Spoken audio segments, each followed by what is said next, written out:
Gloire à Jésus. Que le Seigneur te bénisse, mon frère, une fois de plus, ma soeur. Да благослови тебя Господь еще раз.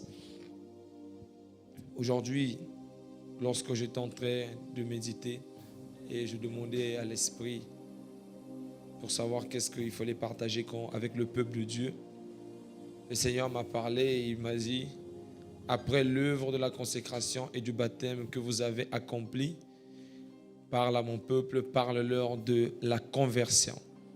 Et ce soir, sous l'inspiration du Saint-Esprit, je veux parler sur la conversion. Я сегодня, когда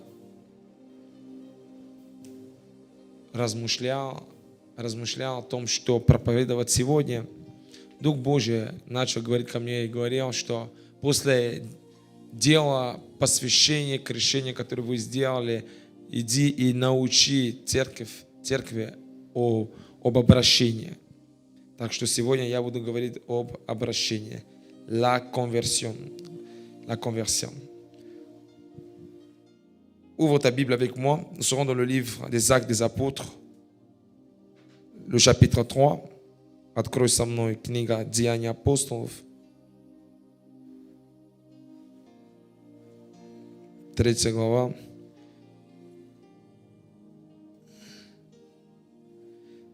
Стих. Le livre des Actes des Apôtres, le chapitre 3, le verset 19.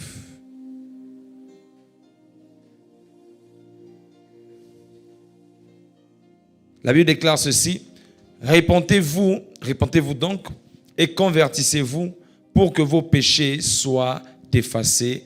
Amen. Répentez-vous donc et convertissez-vous pour que vos péchés soient pardonnés. Покайтесь тогда и обратитесь для прощения ваших грехов. Je commencerai par la compréhension de ce que c'est que la conversion pour que nous puissions comprendre de quoi il s'agit. Я начну с маленьким определением, чтобы мы понимали, что такое обращение. La conversion est un détournement d'une manière transitoire d'une vie à une autre, d'un esprit à un autre. La conversion est un détournement d'une manière transitoire. Donc, il y a un transit d'une vie à une autre et d'un esprit à un autre.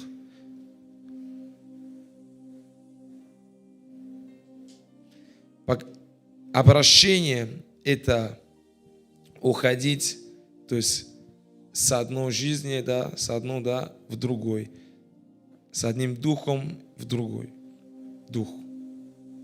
Но в этом процессе мы видим, там есть как будто мост, то есть мост, через который все это осуществляется. C'est le transit du péché à la sainteté, entre parenthèses, les œuvres de la vie du chrétien justifié. La sainteté, ce sont déjà les œuvres visibles du chrétien qui a été justifié. Это транзит, не знаю, такое слово понятно. Транзит и трансито. Это транзит от греха именно к святости. Между скобках дела жизни верующие, которые оправданы. То есть святость – это дела, которые мы уже видим, от человека, который уже был оправдан. То есть когда происходит обращение, то есть это транзит, как бы изменение, когда мы идем, мы уходим с одного конца, в другом, от греха именно до святости. C'est se tourner vers l'amour de Dieu et sa justice. C'est se tourner vers l'amour de Dieu et sa justice. Lorsqu'on parle de la conversion, nous ne parlons pas de la repentance. Je reprends. Lorsqu'on parle de la conversion, nous ne parlons pas de la repentance. La conversion, c'est se tourner vers l'amour de Dieu et sa justice. Mais ce n'est pas la repentance. Обращение это переворачиваться или обратиться именно к любви Божией и к Его праведности. И когда мы говорим об обращении, мы не говорим о покаянии. То есть это два термина разные. обращение и покаяние. Поэтому в стих, который мы прочитали, там написано «покайтесь и обратитесь для прощения ваших грехов». Donc, pour la compréhension, je différencie ou je sépare les deux termes, le terme de la repentance et celui de la conversion. Voilà pourquoi dans l'écriture de Actes 3, 19, nous avons lu, la Bible déclare « Repentez-vous donc et convertissez-vous pour le pardon de vos péchés ». Il y a donc deux actes qui se font. Слово, которое мы прочитали, там два момента, которые происходят. Покаяние, потом обращение. Поэтому мы сегодня поймем чуть-чуть, что такое, в чем разница между ними. En effet, la repentance est le regret externe, le regret est la version extrême du péché et le désir d'abandon afin de suivre Dieu. La repentance est le regret, la version extrême. Donc la version, c'est lorsque tout ce que je faisais qui n'était pas bon, à mes yeux, devient comme de la boue. Donc il m'est donné la conscience de tout le mal que je faisais. Et donc j'ai la version de cela. Donc, j'ai le déni, j'ai le regret, j'ai, comment on peut dire ça dans un langage un peu plus terre à terre, j'ai la nausée de ce que je faisais, le dégoût de ce que je faisais. Oui. Donc la version extrême du péché et le désir d'abandon afin de suivre Dieu. Donc qu'est-ce qui se passe lorsque la personne se répand? Nous avons eu des frères qui se sont repentis et qui se sont baptisés. Et nous-mêmes aussi pendant ce mois de consécration, nous n'avons fait que nous repentir et revenir au pied de l'Éternel. Donc nous avons eu le regret, le dégoût, l'aversion extrême de nos péchés et nous avons eu le désir et l'initiative d'abandonner ces péchés afin de suivre Dieu. Что такое покаяние? Покаяние это когда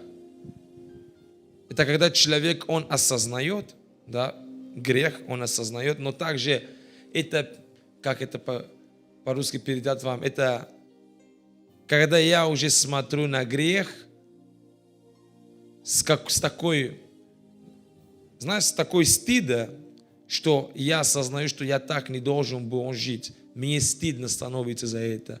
То есть я очень глубоко жалею, вот это сожаление, да, глубокое сожаление о грехе и также желание оставлять, то есть оставлять грех, чтобы идти за Богом, покаяние, да, то, что с гречески переводится метаноя, типа перемена мышления, то есть это когда ты, во-первых, глубоко жалеешь то, что ты сделал неправильно, а потом приходит желание оставлять это, чтобы идти за Богом. Это покаяние. Voici ce que c'est que la repentance. Donc, j'ai le regret, le dégoût, l'aversion du péché et je désire arrêter, abandonner pour suivre Dieu. Et c'est ce que le peuple a fait avant le baptême. C'est après cela qu'intervient la conversion, qui n'est pas le regret de ses péchés, mais un engagement d'une conscience pure devant Dieu. Je reprends. C'est après cela qu'intervient la conversion, qui n'est pas le regret de ses péchés, mais un engagement d'une conscience pure devant Dieu. Lorsque tu t'es repenti, tu as déjà regretté, tu as déjà eu l'aversion de ton péché, et désormais, lorsque tu te convertis, tu n'es plus à l'étape de celui qui regrette, mais tu es à l'étape de celui qui agit déjà. Donc, tu commences à prendre des engagements. Donc, ton engagement en vue d'une conscience pure devant Dieu. Et cela, on peut le lire, on va lire ça. 1 Pierre, le chapitre 3, le verset 20. Перевод, то есть, после покаяния мы приходим к обращению, которое не является сожалением наших грехи, но является уже желание заключить завет с Богом, да, то есть завет чистой совести перед Богом. Мы прочитаем это в 1 Петра 3 глава, с 20 и 21. 1 Pierre, chapitre 3. Alléluia.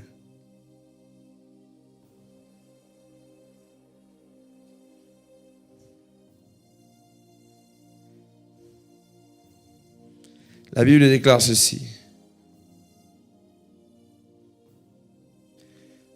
qui autrefois avait été incrédule lorsque la patience de Dieu se prolongeait au jour de Noé, pendant la construction de l'arche, dans laquelle un petit nombre de personnes, c'est-à-dire 8, furent sauvées à travers l'eau. Cette eau était une figure du baptême, qui n'est pas la purification des souillures du corps, mais l'engagement d'une bonne conscience envers Dieu, et qui maintenant vous sauve, vous aussi, par la résurrection de Jésus-Christ. Amen. Donc regardez ce qui s'est passé au temps de Noé. Les gens refusèrent d'avoir une conscience pure devant Dieu. Ils refusèrent de suivre Dieu. Pendant que Noé construisait l'arche et prêchait la parole, ils refusaient catégoriquement de se repentir et de se convertir. Alors Dieu envoya les eaux du déluge qui détruisaient toute la terre. En dehors des 8 personnes qui furent sauvées dans l'arche, Noé et sa famille en l'occurrence.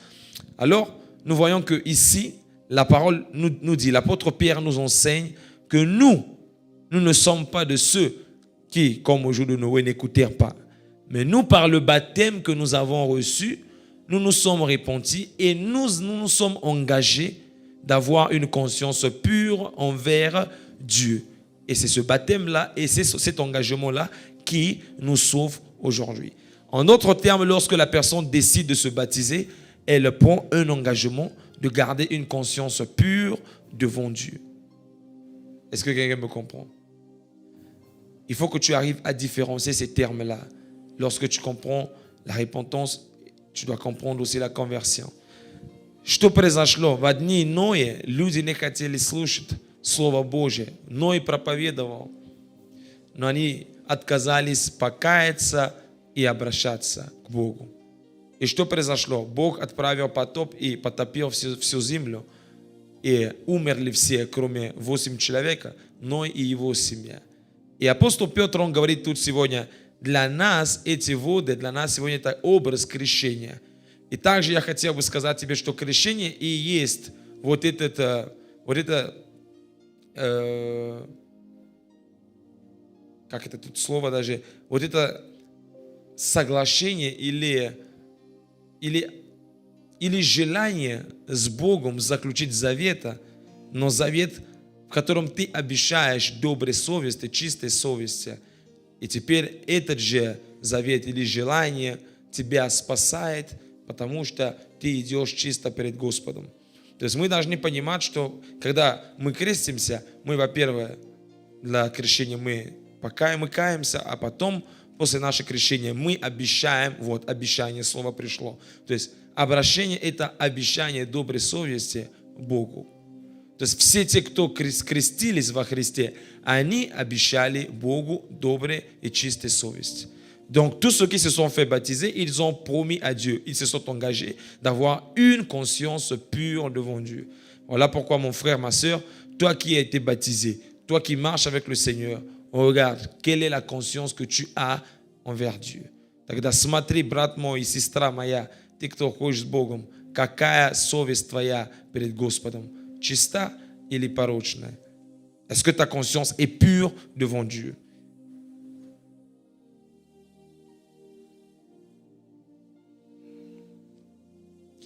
Donc, après la repentance, le chrétien est invité à se convertir. Il est vrai qu'il abandonne les œuvres mortes, mais il doit passer à une étape active où il pratique de bonnes œuvres par l'esprit. Je reprends. Après la repentance, le chrétien est invité à se convertir. Il est vrai qu'il a abandonné les œuvres mortes, mais il doit passer à une étape active où il pratique les bonnes œuvres par l'esprit. Nous savons que nous ne vivons pas selon la loi, nous vivons selon la foi. Voilà pourquoi nos œuvres sont inspirées par l'esprit. То есть человек после покаяния, христианин, после покаяния, он приглашен, то есть ему просит, да, чтобы он обратился. Правда, что он уже оставил мертвых дела, но он должен пойти, он должен прийти уже в в этап или в фаза, где все активно. Он должен прийти в активной фазе своего христианства, где он уже творит дела через Духа. Он творит дела Духом. То есть первый час он покаялся, он принял крещение. Хорошо. После этого он приглашен к тому, чтобы он обратился к Богу. То есть для того, чтобы он, оставляя дела мертвых, он приступил к делам праведности Духом. Потому что, помните, мы не живем по закону, мы живем по вере. Поэтому наши все действия, деяния, они вдохновлены Духом. То есть, если христианин говорит, я покаялся, я принял крещение, и все, это неправильно. Он должен продолжать путь свой путем обращения. Donc, si un chrétien dit qu'il a cru au Seigneur, qu'il s'est repenti, qu'il s'est fait baptiser, et c'est tout, cela n'est pas vrai. Il doit continuer sa marche jusqu'à la conversion. Et ici, je ne veux pas que ça semble comme si j'attaquais quelqu'un. Nous le voyons généralement avec certaines religions où on demande aux gens de faire des sacrements, de prendre des sacrements religieux. Et après avoir pris ces sacrements religieux, vous regardez leur vie, vous ne voyez aucune différence. Ils ont pris les sacrements, mais ils n'ont pas fait l'engagement d'une conscience pure devant Dieu. Et à cela, on peut dire que ces personnes ne sont pas converties. Voilà pourquoi on devient chrétien lorsqu'on traverse la conversion. Я не хочу никого обидеть, но мы видим это в некоторых религиях, где люди должны пройти некоторые какие-то духовные обряды, сакраментус. Обряды, то есть это человек сделал, но он не обещал доброй совести Богу. То есть после всего того, что он получил, после совершения этих обрядов, он продолжает жить, как он жил раньше. Он продолжает делать то, что он делал раньше. Можно сказать, что этот человек не обратился. Значит, этот человек не христианин. Христианин – это тот, кто покаялся и обратился к Богу. Le chrétien, c'est celui qui s'est repenti et qui s'est converti à Dieu. Amen. Est-ce que vous comprenez de quoi je parle?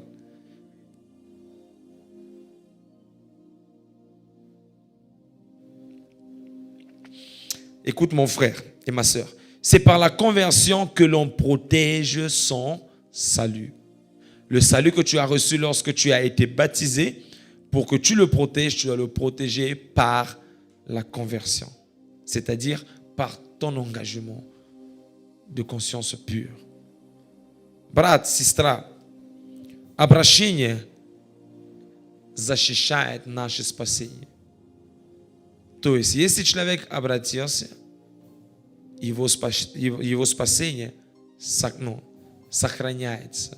То есть он может уже идти в этом обращении и сохранить свое спасение. Если ты покаялся, крестился и перестаешь жить как бы в обращении, ты не защищаешь своего спасения. Il est vrai que tu as été baptisé, mais tu dois alors produire le fruit de la repentance. Malheureusement, les frères aussi qui ont été baptisés ne sont pas là aujourd'hui. Où sont-ils? Où est leur conversion? Je rigole. Mais ce n'est pas bien déjà. Ce n'est pas bon signe pour eux qui ont pris l'engagement d'être avec Dieu et de ne pas venir écouter la parole. Forcément, ils sont en train d'écouter en ligne. Tu as été baptisé. Tu dois produire le fruit digne de la repentance. Voilà pourquoi Dieu nous donne cet enseignement pour que nous comprenions et nous arrivions à distinguer et à identifier. Parce que quand tu comprends les termes, tu comprends ce à quoi Dieu t'appelle. Lorsque tu ne comprends pas les termes et tu mélanges tout en un seul, tu ne comprends pas qu'est-ce que tu dois faire. Il y a des chrétiens qui disent, moi je me suis déjà repenti, je vis avec Dieu. Ils ne comprennent pas que ça, ils l'ont fait, mais ils doivent passer à la conversion. Et quelqu'un essaie de leur expliquer cela, que voilà le péché que tu commets. La personne dit, mais je me suis déjà repenti. Ils ne comprennent pas et ils ne se comprennent pas. Mais il faut que tu comprennes ces choses-là pour que tu saches où est-ce que Dieu veut que tu te situes. Peut-être que tu t'étais repenti de ton péché. Oui, tu es venu voir le pasteur, tu as confessé ton péché, c'est bien. Mais il manque à cela une conversion. Когда мы понимаем эти термины, это помогает нам знать, где стать и как поступать. Потому что мы можем понимать покаяние. Допустим, человек согрешил.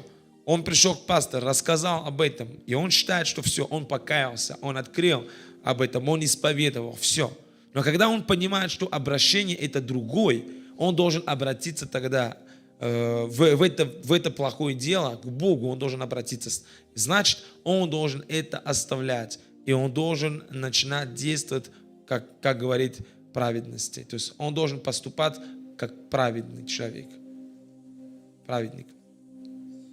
И тут написано, да, я переведу, я сказал, что правда, что ты был крещен, не только, да, в Воронеже, вы все были крещены, правда, ты был крещен, но ты также должен творить достойный плод покаяния.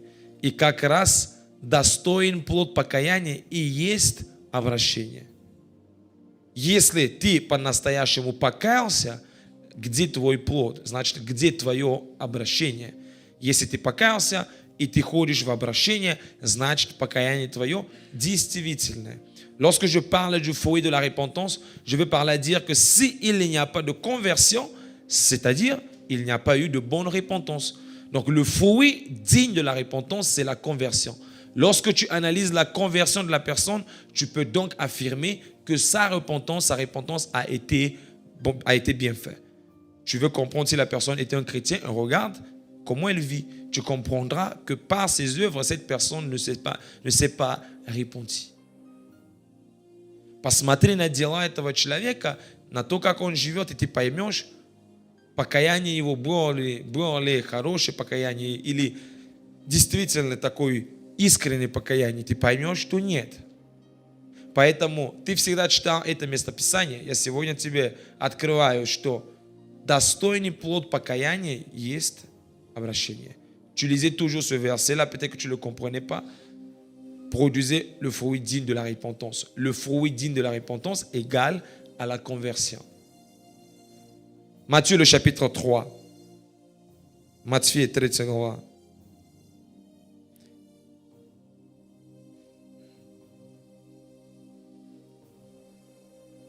À partir du verset 7 et le verset 8. 7 et 8. Mais voyant venir à son baptême beaucoup de pharisiens et de sadducéens, il leur dit, race de vipères, qui vous a appris à fuir la colère à venir? Produisez donc du fruit digne de la repentance. Jean le Baptiste, lorsqu'ils sortirent pour baptiser aux environs de Jérusalem, le peuple venait confesser ses péchés et se faisait baptiser.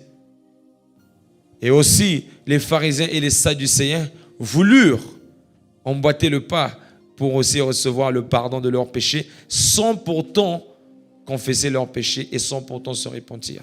Et il y a des gens comme ça qui rentrent dans les eaux du baptême sans être repentis.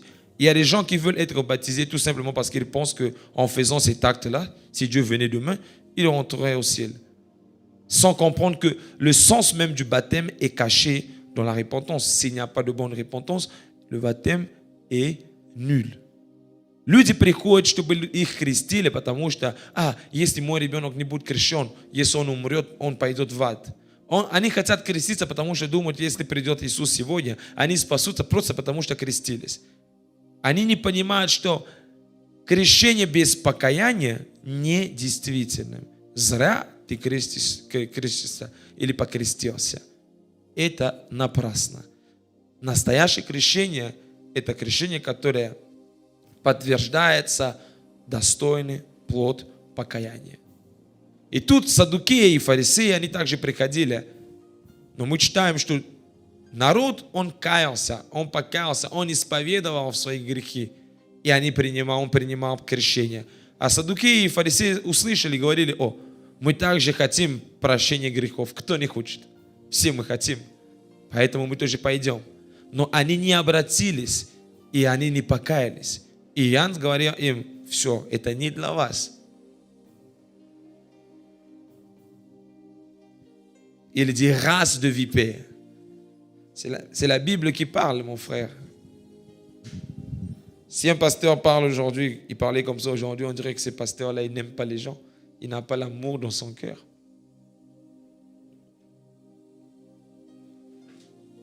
La race des vipères, c'est la race des fils du diable qui vivent dans le mensonge, qui vivent dans la vie du péché. Alors ici, par ce verset, nous comprenons que la conversion nous appelle à produire un fruit digne de la repentance. Lorsqu'on parle de digne, ça veut dire, si je peux le remplacer, un produit qui est à la hauteur de ta repentance. Si tu dis que tu t'es repenti et ta vie n'est pas à la hauteur de ta repentance, cela veut dire que ta repentance là, elle n'est pas valide. Fruit digne de la repentance. Digne de la repentance. Pas seulement un fruit de la repentance, un fruit digne. C'est-à-dire, lorsque ta repentance est digne, le fruit, il est digne. Слово говорит достойный плод.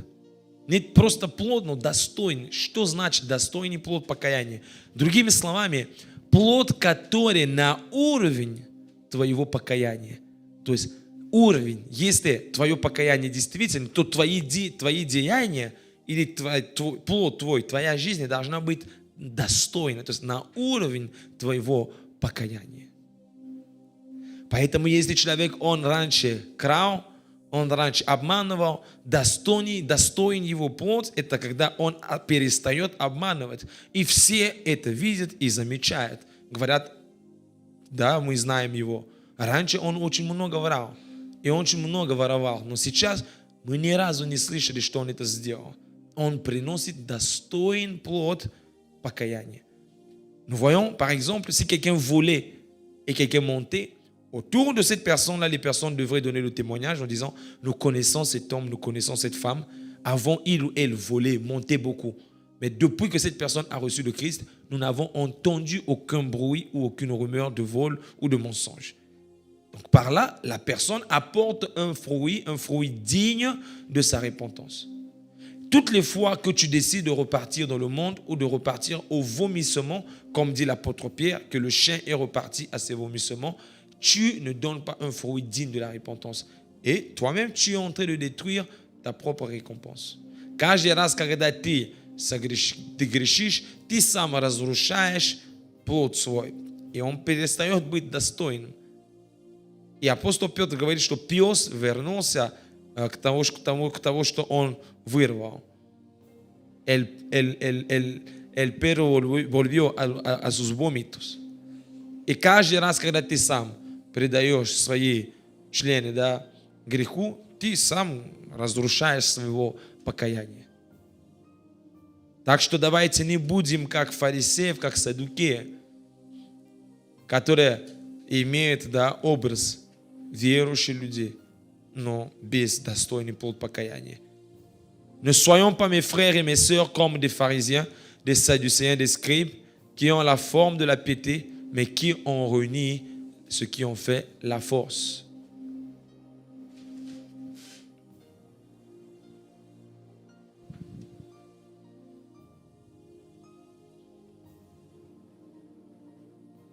Aujourd'hui, dans nos églises, nous assistons à un scénario désolant.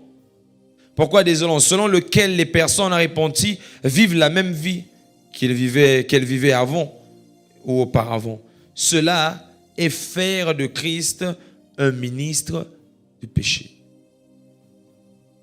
Lorsque les personnes dans les églises qui sont soi-disant repenties et baptisées continuent à vivre la vie qu'ils avaient auparavant, ils crucifient Christ de nouveau et ils font de lui un ministre de péché. Et pour toi qui as été baptisé pendant ce mois de consécration, Dieu nous a rappelé sur la reconstruction et la restauration du tabernacle et du sanctuaire. Si tu as restauré ton tabernacle et ton sanctuaire, tu as restauré ton baptême que tu avais pris il y a 5 ans passés, il y a 2 ans, 4 ans passés et il y a un jour passé. Tu as restauré cela. Il faudrait que tu comprennes que tu dois marcher désormais d'une manière distincte, différente. Pour que tu ne crucifies pas de nouveau Christ et que tu ne fasses pas de lui un ministre de péché. Que veut dire faire de Christ un ministre de péché? Ça veut dire faire de lui quelqu'un qui appuie et qui encourage le péché. Il nous sauve et il appuie le péché. Mais nous savons que Christ est apparu pour détruire les œuvres des ténèbres. Сегодня мы имеем в нашей церкви люди, которые приняли крещение, которые покаялись, но чья жизнь не меняется, они продолжают делать то, что делали раньше. Тем самым они распинают еще раз Христа и делают из Него служителя греха. Когда ты после твоего покаяния, ты еще раз живешь образ жизни, как было раньше, ты еще раз Христос на крест распинаешь и делаешь из Него служителя греха. Что значит служитель греха? Значит, он подтверждает, значит, он одобряет, значит, он позволяет нам грешить. Ведь же он спасает нас таким же образом. Как сегодня говорят Евангелие процветания или Евангелие, не знаю, современное Евангелие. Иисус любит тебя, мы живем по благодати. Неважно, как ты живешь, ты спасен, потому что это не от тебя, не твоя заслуга, но заслуга Божья. Значит, Христос служитель греха. Ведь же Он спасает людей, которые не меняются, которые продолжают делать плохо, продолжают грешить. L'évangile de la grâce. Christ est mort pour nous, il est mort pour nos péchés, il nous pardonne. Les pasteurs qui sont remplis de plus de compassion que Dieu. Amen. Amen. Amen. Donne-moi l'amen.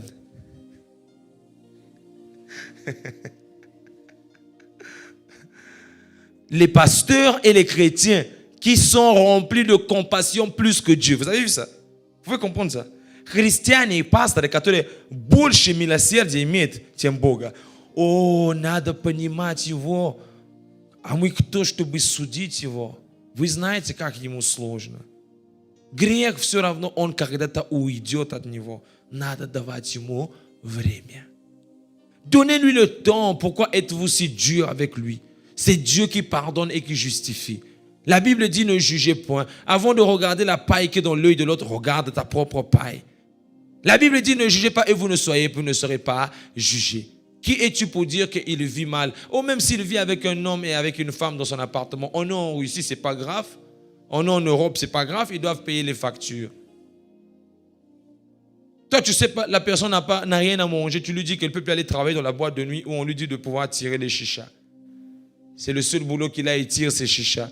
Tu vas lui dire que, oh mon frère, continue à faire ça parce que oui, tu n'as rien à manger.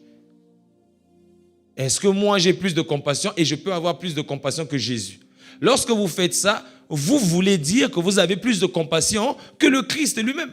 Toi, tu vois quelqu'un qui est dans le péché. Jésus lui-même a dit, femme, va et ne pêche plus, de peur qu'il t'arrive quelque chose de pire. Toi, tu lui dis, oh, Jésus comprend, tu sais, viens, commence seulement à venir à l'église. Non, moi, je ne parle pas comme ça.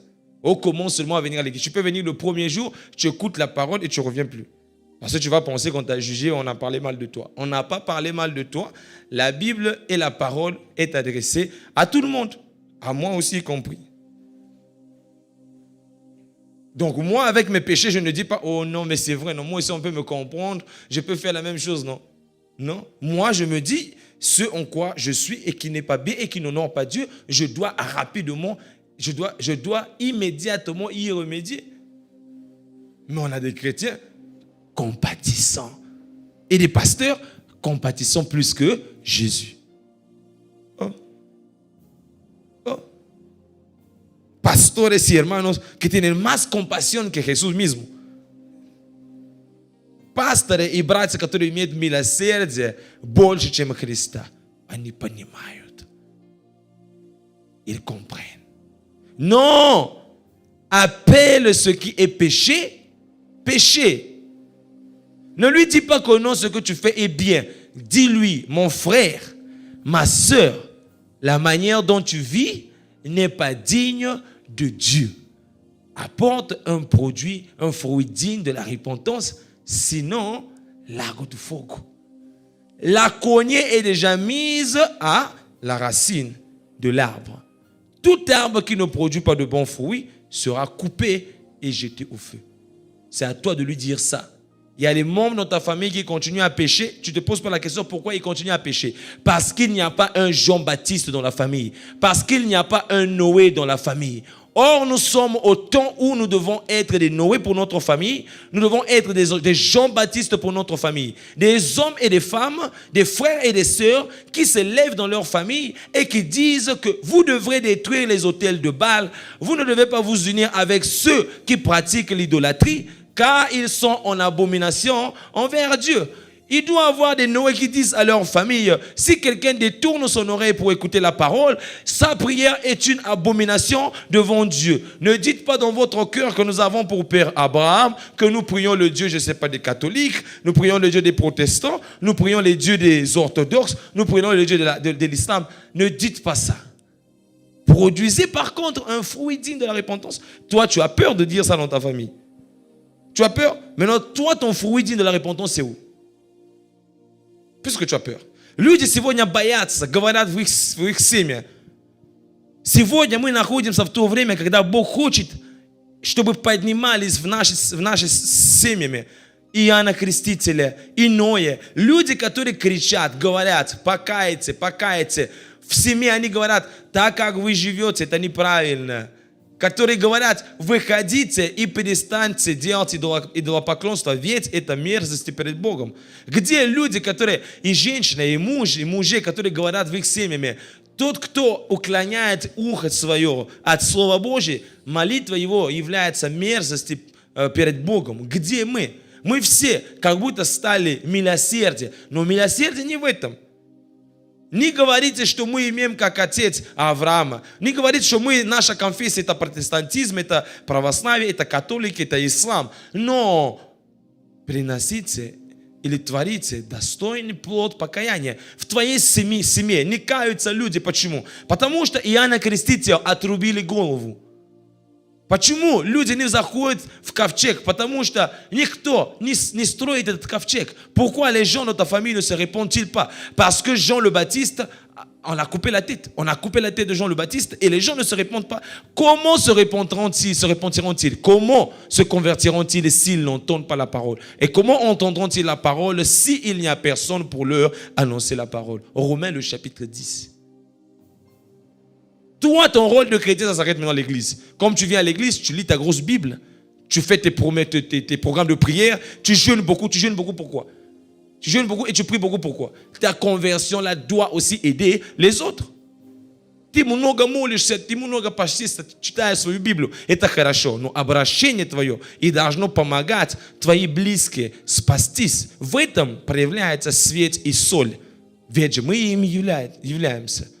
C'est comme ça que nous sommes le sel de la terre et la lumière du monde. Arrêtez de dire que vous êtes le sel de la terre et la lumière du monde si autour de vous, il n'y a pas de gens qui se répandent. Chrétiens, convertis, baptisés. Pose-toi la question, pourquoi avec ma vie, les gens ne se répandent pas? Pourquoi? Ça doit être une question de culture générale. Pas particulière, générale. Les gens ne peuvent pas se repentir qu'avec les pasteurs. Non, c'est pas vrai. Les gens peuvent se repentir avec tous les chrétiens. Seulement, après, ils sont apportés à l'église pour que le pasteur fasse l'œuvre qui continue. Mais on a des chrétiens qui ne brillent plus. Ils brillent plus. Ils ne sont plus le sel. Leur vie ne donne pas de goût. Et parfois, quand tu regardes les statuts de certains frères, et de certaines sœurs qui sont soi-disant baptisées, qui vivent avec le Seigneur, tu comprends que ces statuts-là ne sont pas des statuts d'une personne qui vit une vie de conversion. Qu'est-ce que tu mets sous tes statuts? Tu publies quoi? Est-ce que ce que toi tu publies, ça emmène les gens à la repentance ou ça distrait les gens? Amen. Il y a des fois, tu te réveilles, tu lis seulement sur le profil d'un frère, un verset biblique qu'il a mis, ça te touche, ça t'emmène toi-même à aller lire la Bible. C'est pas ça. Ça vous est jamais arrivé? Que tu t'es réveillé, tu as lu sur le statut de quelqu'un, par exemple, racheter le temps car les jours sont mauvais. Journée et baby. En français, ta journée c'est gaspillée. Tu dis, mais aujourd'hui j'avais prévu faire ça. Racheter le temps car les jours sont mauvais. Toute la journée, ça revient dans ta tête. Tu vas lire Éphésiens. Hein? Réveille-toi d'entre les morts. Brille car Christ est ta lumière. Et c'est vrai. Hein? Mais toi, quand on se réveille, sur ton statut, on voit. La vie toujours compliquée. Pour les gens qui aiment couper les vidéos, ça aussi couper et mettez sur Internet. Regardez le pasteur là, il chante les chansons du monde. On voit ça sur les statuts de beaucoup de chrétiens. Что ты публикуешь на своей странице? Ты просыпаешься, если твоя жизнь человека, который обратился, то мы должны это видеть даже с тем, что ты публикуешь. То, что ты публикуешь часто, да, оно вдохновляет людей искать Бога или наоборот, их просто развлекает твои сторис. Ты обратился, значит, ты поменял жизнь. Почему на твоей сторисе ты публикуешь, да?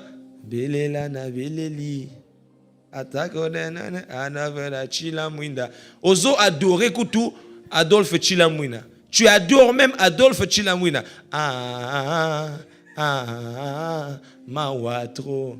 Ты поклоняешься человеку, который пели в этой песне. Tu adores Adolphe Chilamwina. Tu le connais même pas. Mais quand il faut chanter Jésus, là tu as un problème. Когда надо петь Иисусу, есть проблема. Вы не заметили никогда, что ты проснулся, прочитал просто на сторис одного брата или одной сестры? Да, дорожите время, ведь конец близко. Ты прочитал это, все. День твой, он разрушился. Все твои плохие планы, все, ты начинаешь думать много раз. Местописание, которое ты на сторис увидел, выходит у тебя в мозг или в мыслях. Дорожите время, дорожите время. И ты понимаешь, ну давай я прочитаю Ефесян 5 глава, и там ты прочитаешь. Выходи из тьмы, и пускай свет твой сияет.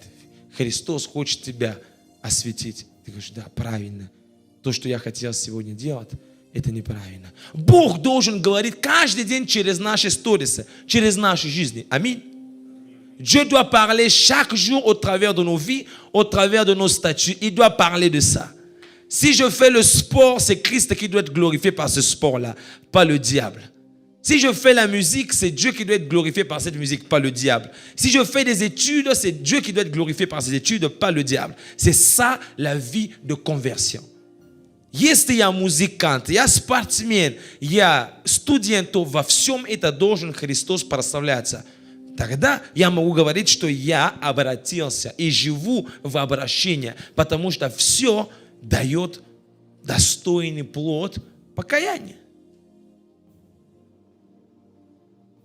Si tu as encore les musiques de Fali dans ton téléphone et tu es converti, tu n'es pas converti. La conversion, elle est où?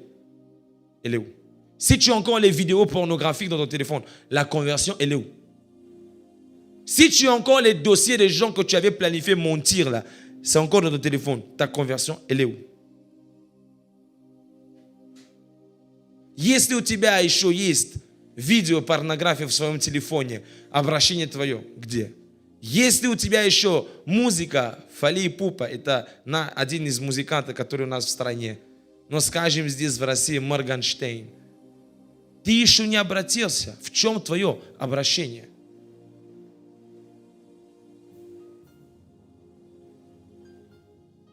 Поэтому я говорю, позор, что в церкви есть люди, которые покаялись, приняли крещение перед всеми, но часть жизни не поменялась. Тогда мы делаем из Христа служителя греха.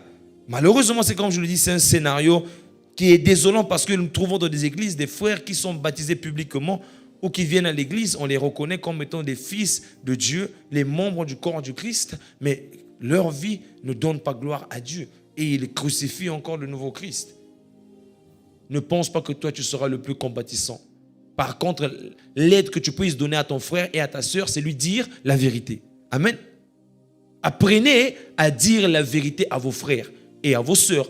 Apprenez à leur dire qu'ils sont dans la rébellion. Apprenez à leur dire qu'ils doivent se repentir. Apprenez à leur dire que ce qu'ils font n'est pas bon. C'est comme ça que vous allez sauver les vies de vos frères et les vies de vos sœurs.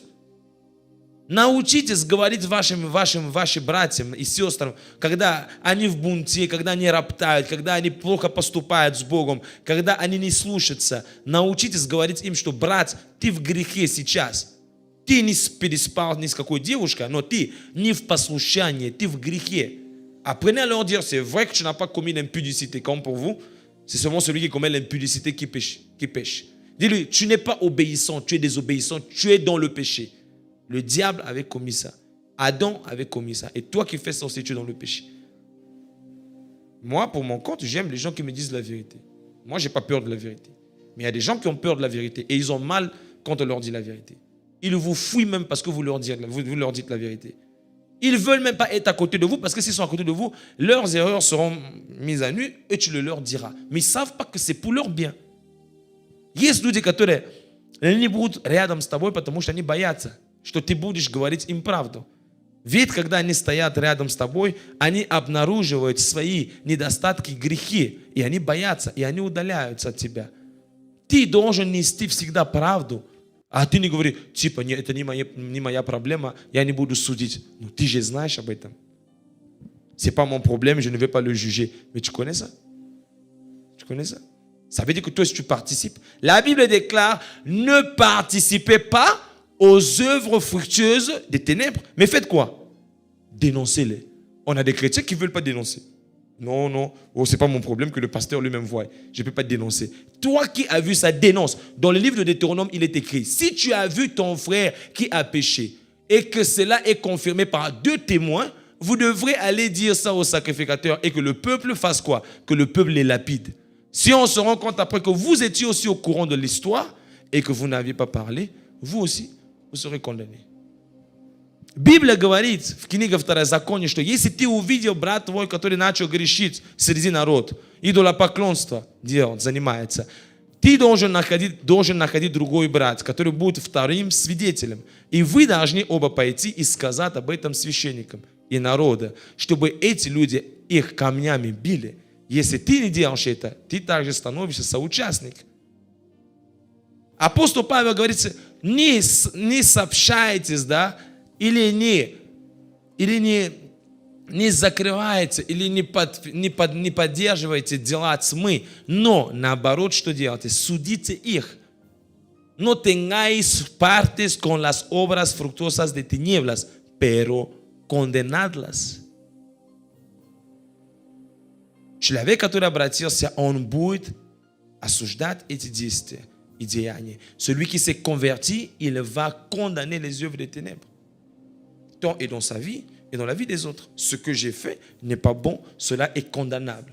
Je ne peux pas chercher un verset dans la Bible qui appuie ce que j'ai fait, tout simplement pour m'échapper de ce que j'ai fait. Comme on voit les chrétiens aujourd'hui, c'est la plus grande manie de tous les chrétiens aujourd'hui. Oh, on ne sait jamais. Comme il y a un frère qui me disait, j'avais aimé, c'est lui-même qui me disait ça. Je me rappelle plus c'était qui. Il dit, pasteur, l'histoire de Saoul et Samuel, là. Aujourd'hui, on a des pasteurs qui nous auraient donné la révélation. C'est parce que Samuel avait tardé. Si Samuel était arrivé plus tôt, Saoul n'aurait pas péché. Donc, si les pasteurs aujourd'hui arrivent tôt, ils font bien leur travail, le peuple ne va pas tomber. Ils sont eux l'occasion de chute du peuple. Un christianisme qui est déterminé par les hommes. Ça veut dire, on veut plaire à qui? À Dieu ou à des hommes? Si je voulais plaire à des hommes, moi-même, je ne serais plus là où je suis. Parce que ceux qui sont venus avant moi, ils n'ont pas fait et ils font pas ce que moi je fais aujourd'hui. Peut-être toi aussi qui vis après moi, si tu me regardes à moi, tu ne feras pas plus. Et on a des chrétiens aujourd'hui qui ne font que trouver des excuses. Oh, vous savez, oui, la Bible dit que oui, c'est pas bien, mais qui sait? Samson aussi, lorsqu'il partait après la Philistine, Delilah, la Bible déclare, ses parents ne savaient pas que c'est l'Éternel qui avait agréé cela dans son cœur. Hein? Bon, toi, on t'a dit que dans ton cas, c'est l'Éternel qui a agréé ça. Oh, moi, je ne suis plus d'accord avec ce que le pasteur la prêche, donc je sors parce que dans la Bible dit, sortez du milieu de vous s'il pratique les mauvaises œuvres. Toi, on t'a dit qu'ici, on pratique les mauvaises œuvres. Elles sont où?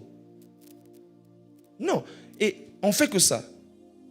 Le pasteur, moi-même, je dis, oh, vous savez, si vous, le peuple, vous étiez obéissants, moi je n'allais pas perdre la terre promise. Oh, toi c'est le peuple qui t'appelait. Le peuple peut lui refuser. Aujourd'hui c'est un mercredi. Il peut venir pour eux 3. Toi Dieu t'a donné la parole. Qu'est-ce qui t'a manqué de prêcher? Oh Seigneur, ton peuple n'est pas venu, non? Il n'y avait que 3 personnes au culte. Oh, l'arc de faux. Des pasteurs qui s'excusent du comportement du peuple. Tu dois aller en tant que pasteur te plaindre auprès de Dieu, pas auprès du peuple. Est-ce que vous comprenez de quoi je parle? Сегодня каждый оправдывается другим. Пастор, да, если народ слушался, если он был хорошим народом, то я бы вошел в землю обетованную. Разве тебя призвал народ или Бог тебя призвал? Ты сфокусируйся на тот, кто призвал тебя. Пастор, Бог дал тебе слово, а на служение пришли 3 человека. Да, Бог, ты знаешь, я не стал рассказать и проповедовать это проповеди, потому что только 3 пришли. Значит, ты хочешь угождать людям, не Богу. И также народ. История такая я рассказал, сейчас на французском переведу сейчас. Человек мне говорит, я не помню кто. Пастор, знаешь, история Саула и Самуила, в наше время мы бы стали говорить, что если бы пророк Самуил, он пришел бы вовремя, не заставил бы Саул ждать так долго, возможно, Саул бы сохранил присутствие Божье. Конечно, вину ты подкладываешь на Самуила, да? И Саул теперь, он чистый, он ничего не сделал. А пастор, ты знаешь, то, что я делал, это может быть плохо, да ну. Писание же говорит, что когда Самсона, он хотел до Лейла, родители его не знали, что это Бог так хотел. А ты, кто говорит тебе, что то, что ты делаешь, Бог хочет? В случае с Самсона Бог хотел, да. А в твоем случае Бог хотел. Если он скажет, да, Бог хотел, это его проблема. Пусть Бог судит его. Ne comparez pas des histoires qui peuvent rien avoir avec les vôtres. Vous avez votre vie, vous avez votre appel, vous avez votre destinée. Si Dieu te l'a révélé, oh, moi j'ai 2-3 femmes, parce que dans la Bible, il y a 2-3 serviteurs de Dieu qui ont 2-3 femmes. Bon, toi dans ton cas, Dieu t'a dit ça. Oh oui, il m'a dit ça. Ça veut dire c'est pour toi. Tu vas répondre toi devant Dieu.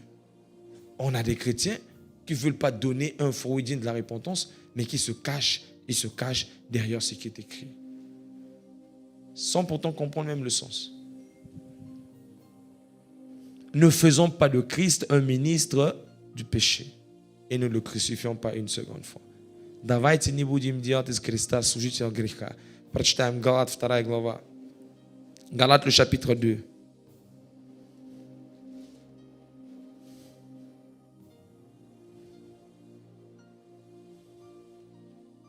À partir du verset 17. À partir du verset 17 jusqu'au verset 20. 17 по 20. Mais tandis que nous cherchons à être justifiés par Christ, si nous étions aussi nous-mêmes trouvés pécheurs, Christ serait-il un ministre du péché? Loin de là. Car si je rebâtis les choses que j'ai détruites, je me constitue moi-même transgresseur. Car c'est par la loi que je suis mort à la loi, afin de vivre pour Dieu, la conversion. J'ai été crucifié avec Christ et si je vis, ce n'est pas moi qui vis, c'est Christ qui vit en moi. Si je vis maintenant dans la chair, je vis dans la foi au Fils de Dieu qui m'a aimé et qui s'est livré lui-même pour moi. Amen.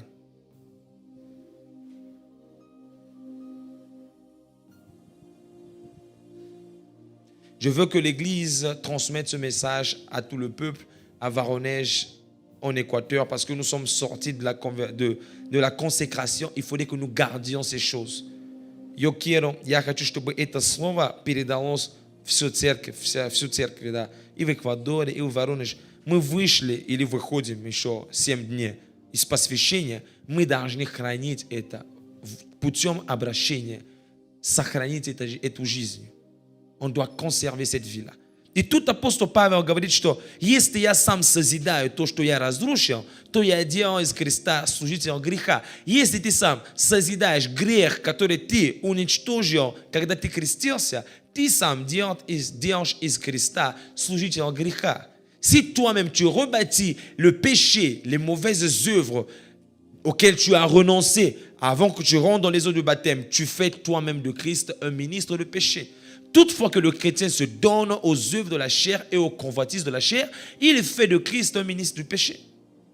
Et il dit, c'est car je suis mort avec Christ, j'ai été crucifié avec Christ. Et si je vis aujourd'hui dans la chair, pas au ciel, dans la chair, ici sur la terre, nous ne sommes pas des robots, nous ne sommes pas des extraterrestres. Ça veut dire que cela est possible. Si je vis ici sur la terre, dans la chair, je vis pour la gloire du Fils de Dieu, qui s'est lui-même offert pour moi et qui m'a aimé. Apôstol Павел говорит, если мы живем теперь здесь, на земле, не на небе, на земле, во плоти, то мы живем для славы Иисуса Христа, который сам отдал себя как в жертву для прощения и оправдания наше. Не я живу, а Христос живет во мне. Вот предложение, которое есть в устах человека, который обратился. Ты перестал изменить свою жену, своего мужа, значит, ты говоришь, не я живу, Христос живет во мне. Ты перестал врать, обманывать, не ты живешь, а Христос живет в тебе. Tu as arrêté de tromper ton mari, de tromper ta femme. Ah, tu peux dire que ce n'est plus moi qui vis, mais c'est Christ qui vit en moi. C'est la phrase des gens qui vivent dans leur chair la conversion. Ils n'ont pas peur de dire que ce n'est pas moi qui vis, mais c'est Christ qui vit en moi. Parce que tous ceux qui les regardent, ils peuvent confirmer que oui, ce n'est pas cette sœur qui vit, oui, ce n'est pas ce frère qui vit, c'est Jésus-Christ qui vit au travers de ce frère et au travers de ces sœurs, de cette sœur, car leurs œuvres sont manifestes. Et ces œuvres-là, ce sont l'amour, la joie, la paix, la bénignité, la patience, la fidélité, la bonté, la maîtrise de soi. Toutes ces choses-là doivent être visibles en toi. Si elles ne sont pas visibles en toi, comment dirais-tu que tu as été converti? И эти деяния и действия или дела – это любовь, долготерпение, это верность, это самообладание, это терпение. То есть все то, что говорит Слово Божье в Галат 5 главе 22 стих. Тогда мы можем говорить, что мы ходим в это обращение. Я хожу в обращение Божие, но продолжаю быть непослушным. Обратился ли я? Je marche dans la conversion, mais pourquoi suis-je encore désobéissant? Si nous marchons dans la désobéissance, nous voulons ainsi dire que notre Père ou notre Dieu, il conçoit la désobéissance. Si tu commences à prendre cette phrase que je t'ai dite là, que nous avons lue, ta mentalité changera. Que constituer Christ, faire de Christ un ministre du péché. Si tu pouvais remplacer cette phrase-là dans ta vie de tous les jours, il y a beaucoup de choses que tu arrêterais de faire. Tu comprendrais que si je pose cet acte-là, je fais de Christ un menteur. Je fais de Christ un participant au péché, au mensonge. C'est-à-dire, je ne peux pas le faire. Если ты заменяешь эту фразу в своей ежедневной жизни, то есть ты делаешь из Христа служителя греха, ты будешь много ошибок избежать. Перед тем, как поступать, ты скажешь, если я поступлю так, значит, я сделал из Христа служителя греха. Значит, я сделал из Христа соучастника моего греха, моего непослушания. И ты будешь думать 7 раз перед тем, как это сделать. Et tu penseras 7 fois avant de pouvoir le faire. Et ma prière est toujours que toutes les personnes qui écoutent la parole de Dieu au travers de ce ministère soient des vrais témoins de Christ. Et mon grand souhait est que Christ soit formé en ces personnes-là et qu'ils vivent une vie qui est un témoignage. Et ce témoignage, nous l'avons connu, c'est que Dieu a envoyé son Fils dans ce monde afin qu'il mourût pour nos péchés et que tous qui ont le Fils, ils ont aussi le Père et ils ont la vie éternelle en son Fils. Ce témoignage consiste à ce que Dieu a fait de nous ses enfants, lesquels ne sont pas nés de la volonté de la chair et du sang, mais qui sont nés du plan et des desseins de Dieu. C'est ça ma plus grande joie et mon plus grand souci, que tu portes Christ. Comme l'apôtre Paul dit, j'ai aussi les douleurs de l'enfantement pour toi, jusqu'à ce que Christ soit formé dans ta vie, jusqu'à ce que tu parviennes à la stature parfaite de Christ. Voilà pourquoi nombreux d'entre vous, vous pouvez m'haïr ou vous pouvez avoir du mal avec moi, Parce que c'est ça mon objectif. Mon objectif n'est pas que vous puissiez vous sentir bien ici en Russie pendant votre temps d'études. Mon objectif, c'est que vous, en sortant d'ici, en quittant ces lieux, que vous dites que oui, ma vie a été réellement impactée. Il y a des choses que je ne fais plus et j'ai connu le Christ et j'ai grandi en Christ. Мое самое большое желание – это то, чтобы ты, выходив отсюда, или будучи здесь, ты говорил, да, во мне сформировался Христос. И я имею свидетельство Его. И свидетельство в том, что Бог послал Своего Сына здесь, чтобы Он умер, и мы имели жизнь вечную в Нем. Тот, кто имеет Отец, и имеет Сына, и тот и имеет жизнь вечную. И свидетельство в том, что Бог дал нам, послал в нас Свой Дух, и мы стали Божьи дети, не рожденные от плоти, не крови, но от Божьей воли. И мы должны хранить это свидетельство. И рожденный от Бога не творит грех. Et tous ceux qui sont nés de Dieu ne commettent pas le péché. Вот мое желание.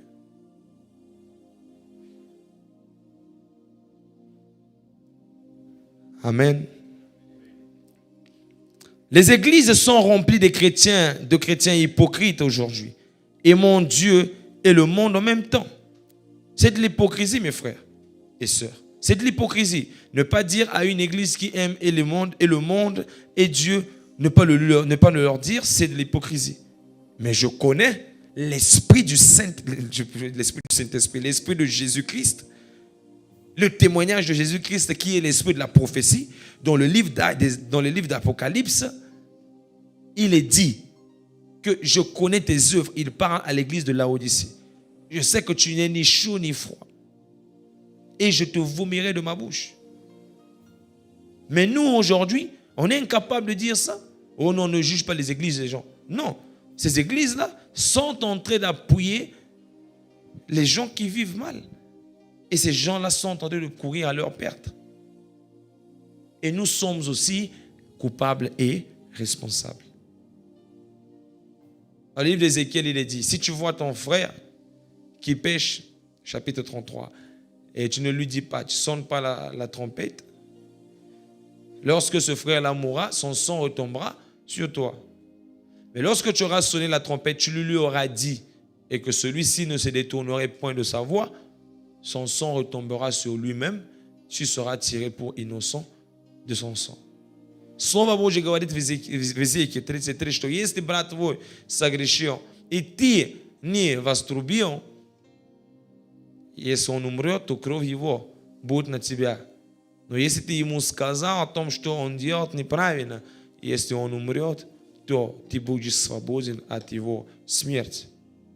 Поэтому мы должны говорить сегодня, когда в церквях делают то, что неправильно, мы, если имеем возможности, мы можем говорить об этом, спасти тех, кто думает, что это ничего, или это не так страшно. Есть люди, которые реально находятся в этой церкви, они говорят, что мы все делаем правильно, они не знают, потому что не знают света.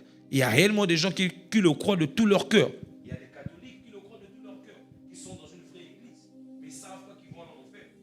Il y a des chrétiens dans les églises de réveil qui pensent que leur pasteur prêche la bonne doctrine, mais ils ne savent pas qu'on les emmène tout le monde en enfer.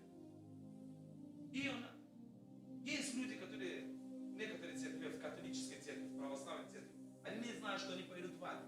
Они искренне верят, что Богу они поклоняются. Также и в протестантской церкви. Пастор проповедует не то. И они идут прямо в ад. Не знают об этом. И наша задача говорить об этом и говорить им о том, что Христос умер за нас. И Евангелие не так говорит. Hypocrisie dans nos églises. Où est la conversion dans l'église? Nous voyons des frères qui se sont convertis, mais nous ne voyons pas le résultat de la conversion dans leur vie. Où est la conversion?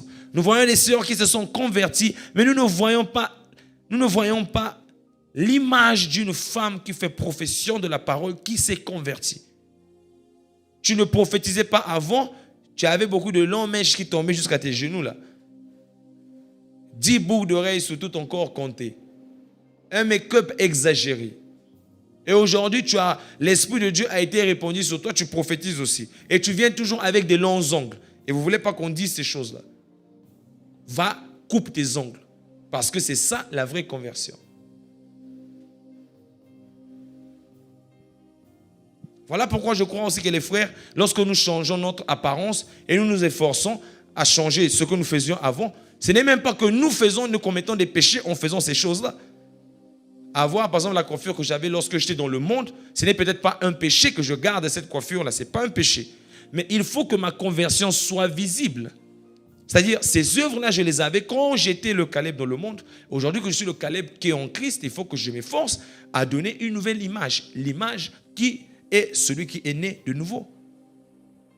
Сегодня мы видим, братья и сестры, которые покаялись, но ты смотришь на них, они одинаково, не поменялись. Если я раньше делал какие-то дела, и сегодня я обратился и покаялся, принял крещение, допустим, прическа, которая у меня была в мире, я должен ее оставить.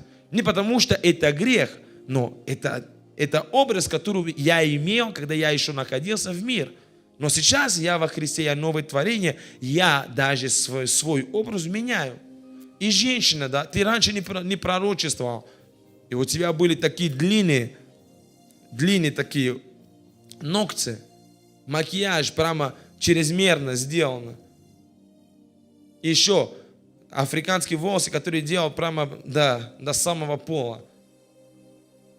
И сегодня ты обратился к Богу. Почему ты не можешь свои ногти сделать покороче? Ведь же ты пророчествуешь сейчас, но у тебя образ старый, как ты была раньше. И в церковь сегодня не говорится больше об обращении. Обращение – это путь жизни нашей во Христе. Aujourd'hui, on ne parle plus de la conversion dans les églises. C'était comme si ça n'a plus de valeur et ça n'a plus d'importance. La conversion est notre chemin de vie avec Christ. C'est ça la conversion. Le chemin que nous suivons jusqu'à être enlevés, c'est ça le résultat de notre repentance. Ils se répandent tous les jours, mais ils ne se convertissent jamais. Que dirons-nous, frères? Avons-nous été réellement baptisés du Saint-Esprit? Car, regardez ce que dit l'Écriture. Galates, le chapitre 5, le verset 16. Marchez selon l'Esprit et vous n'accomplirez plus les désirs de la chair. Эти люди в церкви, они пока они каются, но никогда не обращаются. Что мы скажем, братья? Мы были на самом деле крещены Духом Святым.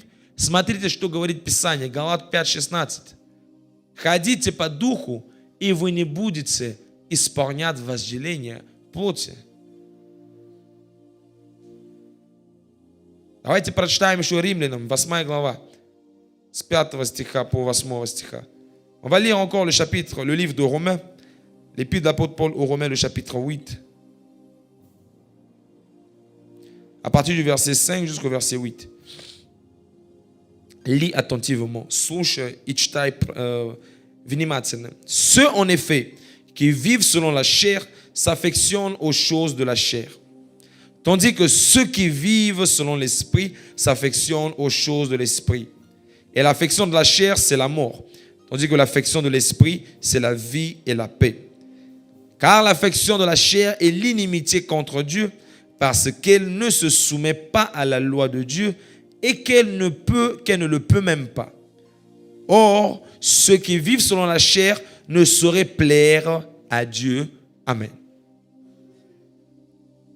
Car ceux qui vivent selon la chair ne sauraient plaire à Dieu. Les convoitises de la chair, la loi, elles ne peuvent pas se soumettre à la parole de Dieu. Elles ne le peuvent pas. Si nous nous sommes convertis, alors nous devons nous affectionner des choses d'en haut. Nous devons nous affectionner des choses du ciel. Il y a des gens qui pensent que quand on leur dit qu'ils doivent être affectionnés des choses du ciel, c'est qu'ils doivent arrêter de travailler, qu'ils doivent arrêter de vivre leur vie comme ils la vivent tous les jours. Interprétant ainsi l'évangile à leur manière. L'évangile n'est pas contre le fait que tu travailles. L'évangile n'est pas contre le fait que tu aies des projets et que tu étudies, que tu fasses des longues études. L'évangile est contre le fait que tu sois en amitié avec le monde, étant en amitié avec Dieu.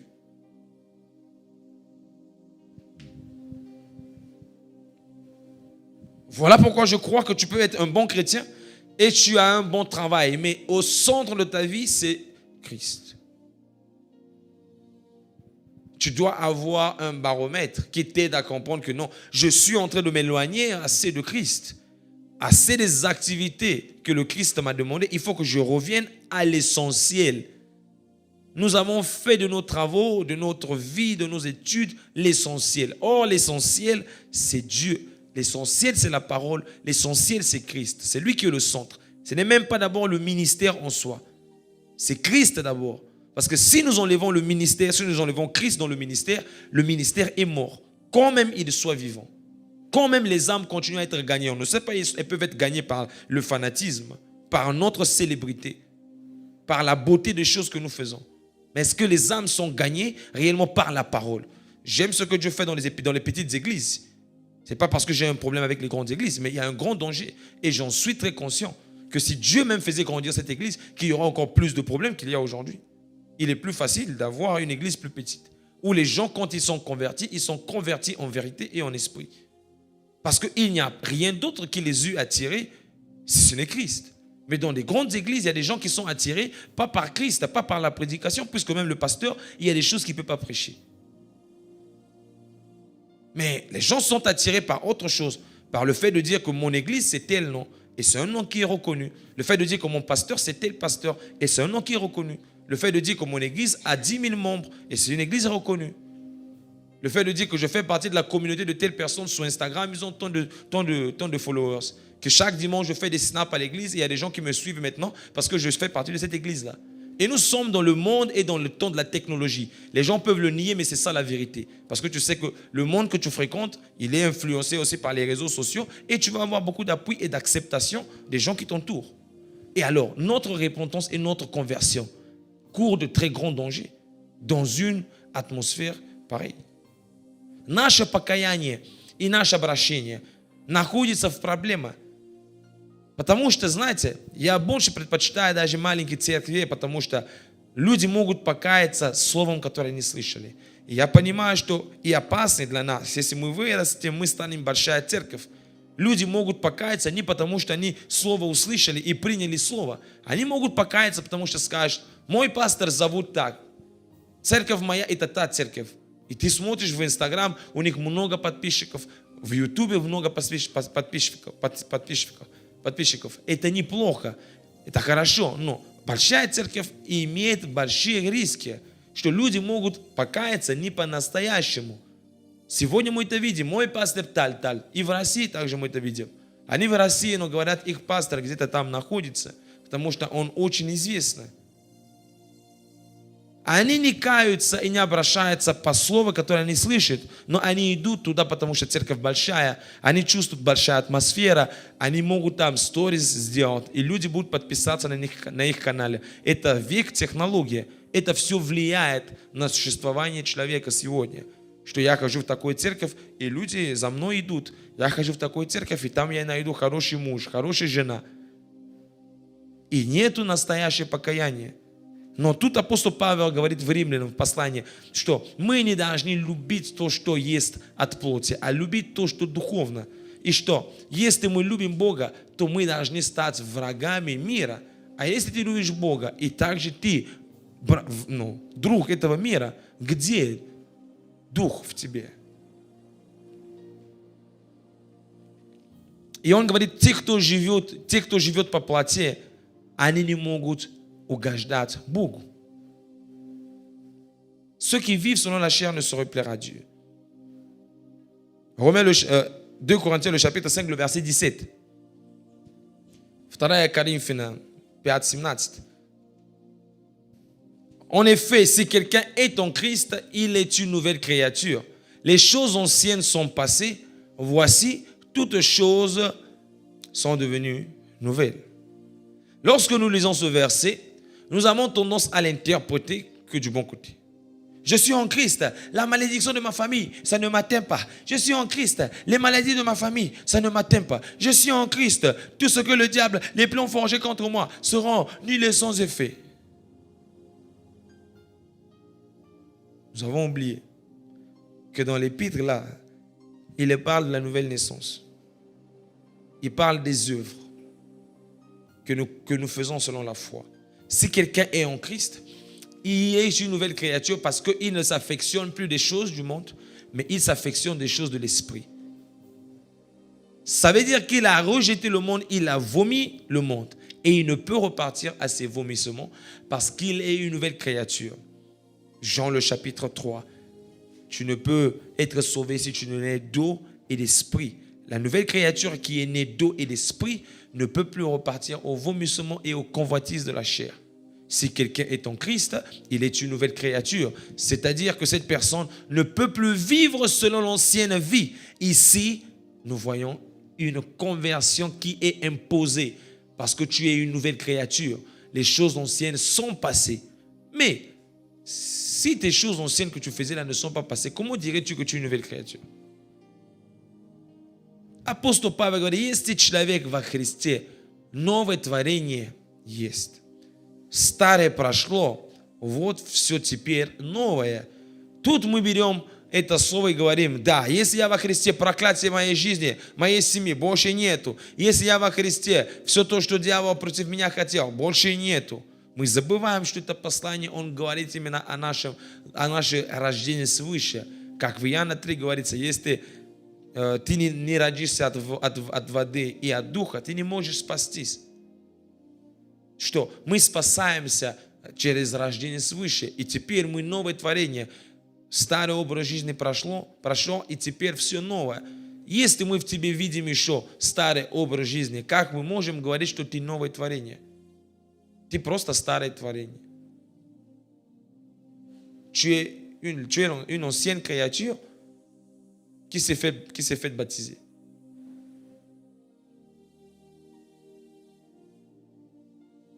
Être converti, c'est marcher en nouveauté de vie. Écris ça. Être converti, c'est marcher en nouveauté de vie. Пиши вот этот. Обратиться – это ходить по-новому. То есть ходить по новой жизни. Ходить по-новому. Marcher en nouveauté de vie. Tu dois réfléchir. Avant, j'agissais comment? Et aujourd'hui, comment devrais-je agir? Avant, je répondais comment? Et aujourd'hui, comment devrais-je répondre? Раньше я как отвечал, сегодня как я буду ответить после посвящения. Раньше я так мыслил, так думал, сегодня как я буду думать. То есть все должно быть новое, потому что я новое творение. Tout doit être nouveau parce que je suis une nouvelle créature. Il y a un frère qui m'énerve, il y a une sœur qui m'énerve. À l'époque, j'aurais réagi comme ça. Aujourd'hui, comment réagirais-je? Il y a mon père, il y a ma mère qui ont fait des choses qui m'ont touché. Comment réagirais-je aujourd'hui? Comment parlerais-je aujourd'hui? Comment répondrais-je aujourd'hui? Oh, moi, je veux parler comme Jésus toute ma vie. Je veux parler comme Jésus toute ma vie. Oh, je voudrais être comme Jésus. Il est mon sauveur. Je veux être comme Jésus toute ma vie. Moi, j'aimerais prier comme Jésus. Il est mon sauveur. Je voudrais prier comme Jésus toute ma vie. Moi, j'aimerais aimer comme Jésus. Il est mon sauveur. Je voudrais aimer comme Jésus toute ma vie. Je voudrais vivre comme Jésus. Я хочу жить, как Иисус. Я хочу говорить, как Иисус. Я хочу простить, как Иисус. Я хочу молиться, как Иисус. Я хочу любить, как Иисус. Я хочу жить, как Иисус. Ведь Он мой Спаситель. Ведь Он мой Господин. Вот как мы должны стараться жить. Voilà comment nous devons nous efforcer de vivre. Comme Jésus. Comme Jésus. Comme Jésus, comme Jésus, comme Jésus, comme Jésus, comme Jésus. Pas comme l'église, pas comme le pasteur d'abord, pas comme les frères d'abord, pas comme la religion d'abord, comme Jésus.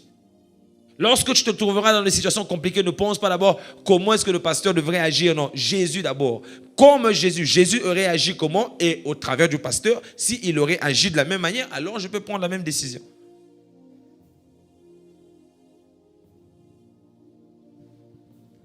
Mais cela disparaît de nos vies et disparaît de nos églises. Si nous voulons vivre une vie de consécration, une vie de conversion, regardons le modèle. Voilà pourquoi je dis toujours, je n'aime pas ajouter à ce qui est écrit, ni retranché à ce qui est écrit. Les si, oh, mais, tout ça là, qu'on ajoute, ça ne vient pas de Dieu. Мы должны стараться для нашего посвящения и обращения жить как Иисус. Тогда нам станет легче и проще. Я не люблю добавлять, не убавлять. Так как написано, взять это как модель и поступать так, стараться каждый день. Тогда мы будем сохранить наше обращение и наше спасение. Romains le chapitre 6. Римлянам 6 глава.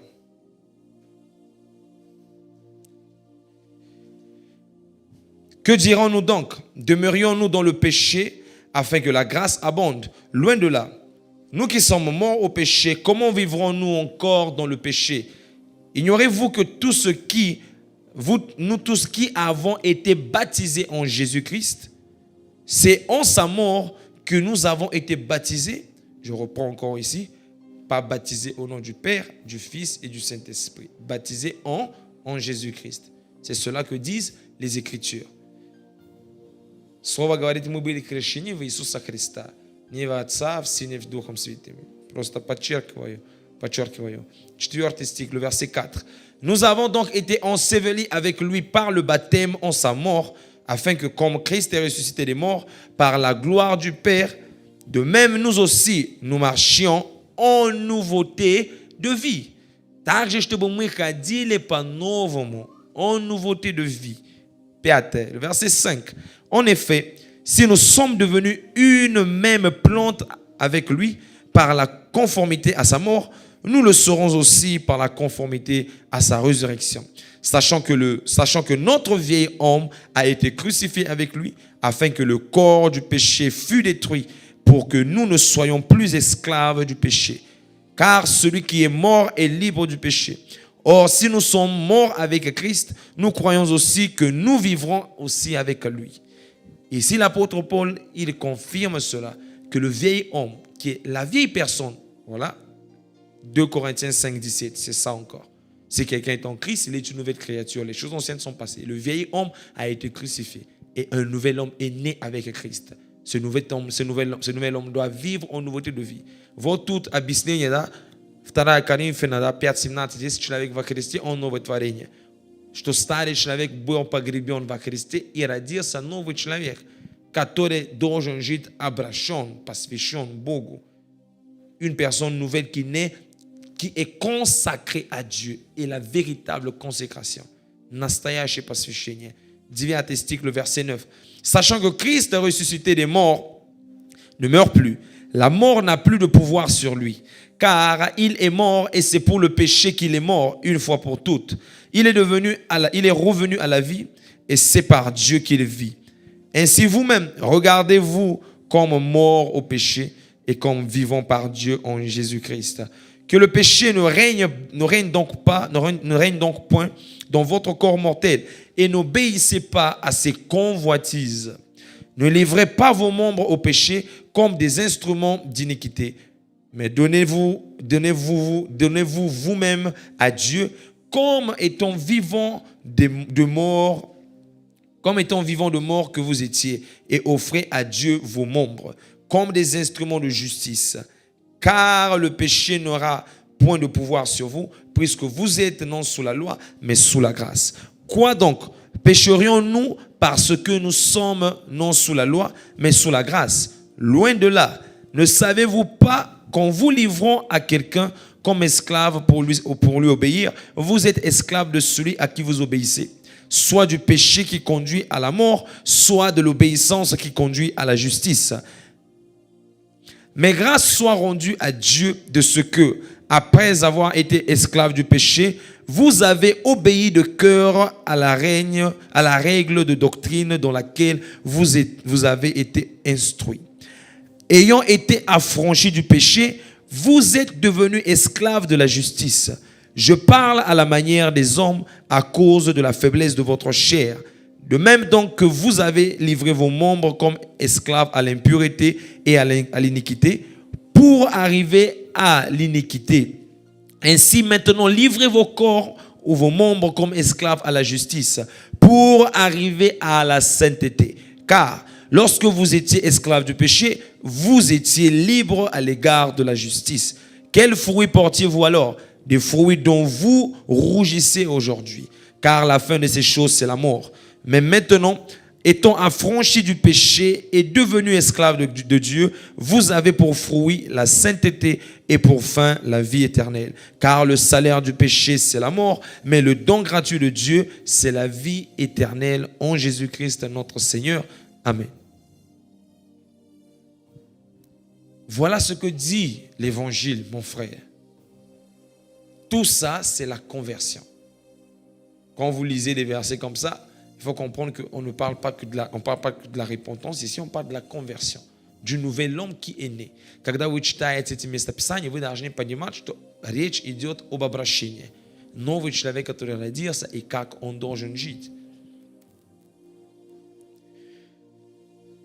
1 Jean, le chapitre 3, le verset 9. 1 Jean 3, le verset 9 à 11.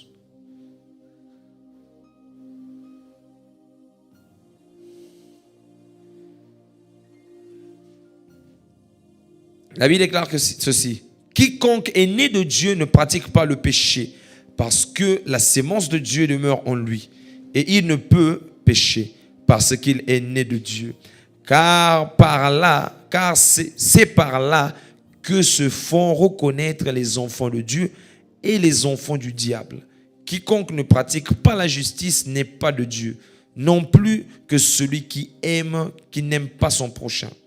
Car ce qui vous a été annoncé et ce que vous avez entendu dès le commencement, c'est que nous devons nous aimer les uns des autres. Amen. Celui qui est né de Dieu, il ne pratique pas le péché. Il n'haït pas son frère. Tu es une nouvelle créature. N'haïs donc pas ton frère. N'aime donc pas le péché. Ты новое творение. Тогда не возненавиди брата своего ближнего. Значит, не твори и не люби грех. Ведь ты рожден от Бога. Regardons ensemble l'attitude de l'Église primitive qui venait de connaître sa repentance. Regardons comment cette Église-là a vécu. Et j'aime beaucoup cette histoire-là. C'est mon modèle. Я люблю эту историю. Это история Деяний апостолов, 2 глава. Будем смотреть пример настоящей церкви. То, что можно называть настоящей. Как они прошли свое покаяние и как ходили в обращение. Comment ils ont vécu leur repentance jusqu'à ce qu'ils continuent dans leur conversion. On commence à partir du verset 37. Мы начинаем с 37 стих. Après avoir entendu ce discours, ils eurent le cœur vivement touché et ils dirent à Pierre et aux autres apôtres, « Hommes frères, que ferons-nous » Pierre leur répondit, « Répentez-vous et que chacun de vous soit baptisé au nom de Jésus-Christ pour le pardon de vos péchés et vous recevrez le don du Saint-Esprit. Car la promesse est pour vous, pour vos enfants et pour tous ceux qui sont au loin, en aussi grand nombre que le Seigneur notre Dieu les appellera. »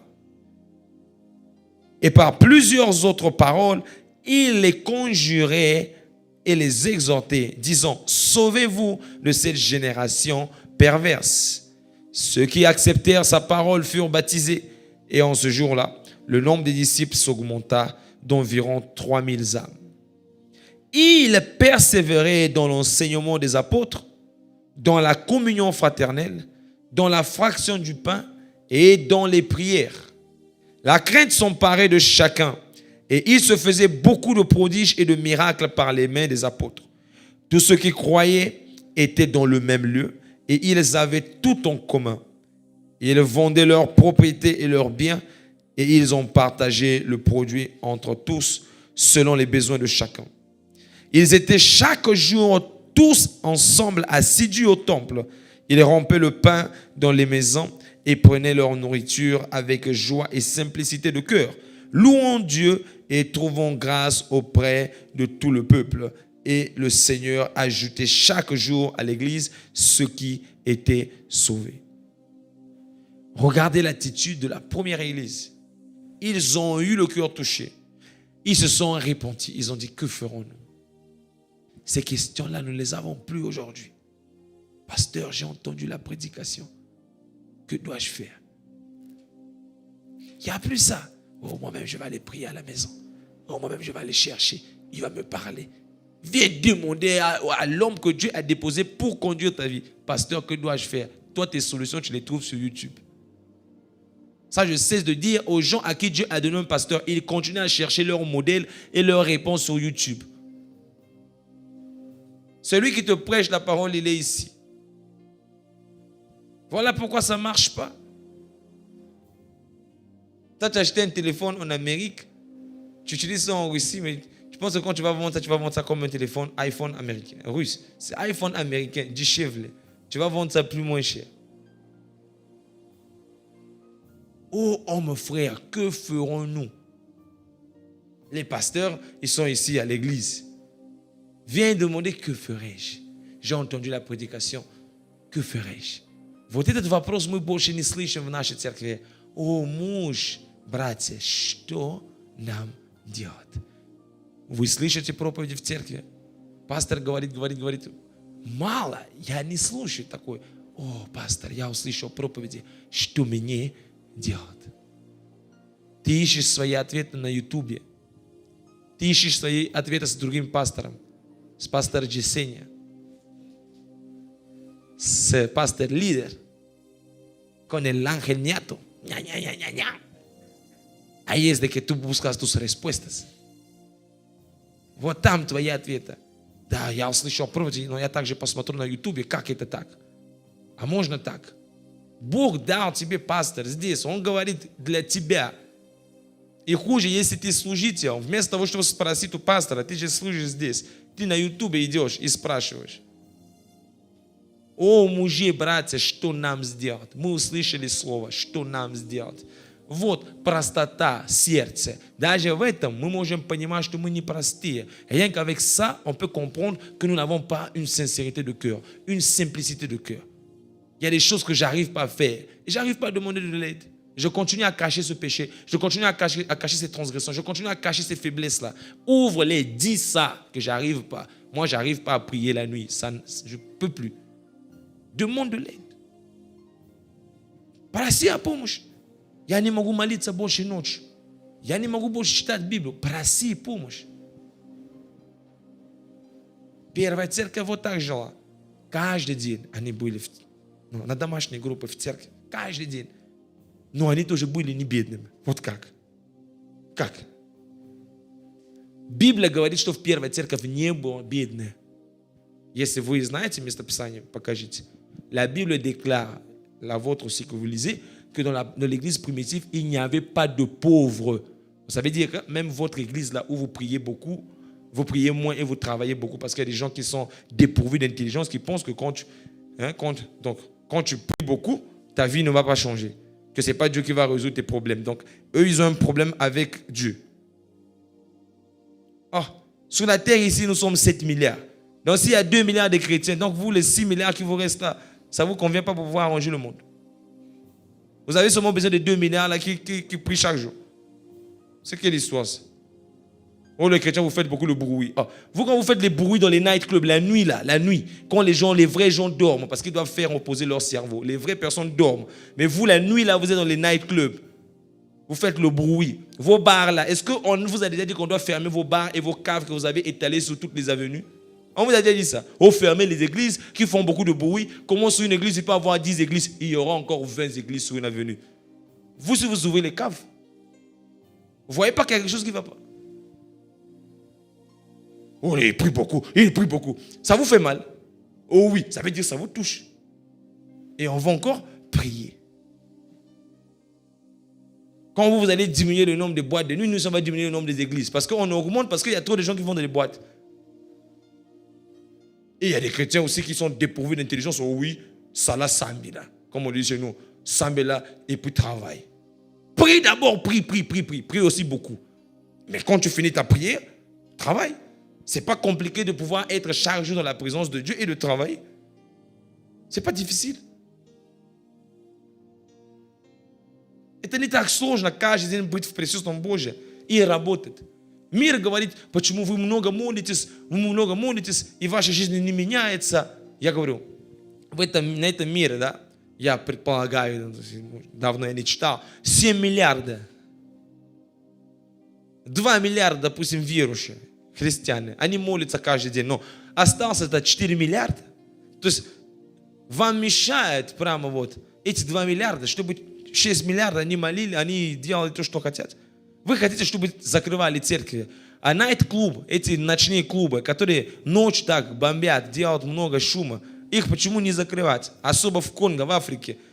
По одной улице там 10 баров, там музыка здесь. Около Кауапие. Вот и здесь Мэйдэй.